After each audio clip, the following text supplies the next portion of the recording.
ఇవాళ అయితే బాస్మతి అయితే దమ్ బిర్యానీ అయితే రెడీ అయిపోయింది, చూసేద్దాం. ఈ రోజు నుంచి అయితే మన పల్లి రుచుల్లో బాస్మతి రైస్తో అయితే దమ్ బిర్యానీ అయితే వేస్తున్నాము. అందరూ బాస్మతి బియ్యంతో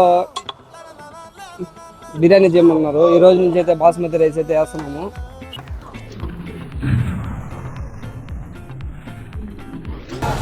ఇక్కడ నుంచి మనపల్లి రుచులు హోటల్లో అయితే బాస్మతి దమ్ బిర్యానీ అయితే రెడీగా ఉంటుంది. తొందరగా అయితే వచ్చింది.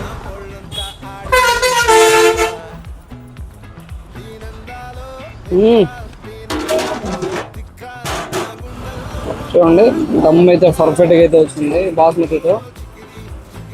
చూడండి, పీస్ కూడా అయితే హైలైట్గా అయితే ఉడికింది. లొకేషన్ చూసారండి, మన కాళహస్తి హైవే జామ్ జాంప్లోని ఆపోజిట్ అయితే మన్నెపల్లి రుచులు అయితే హోటల్, ఆది కాదు మనది.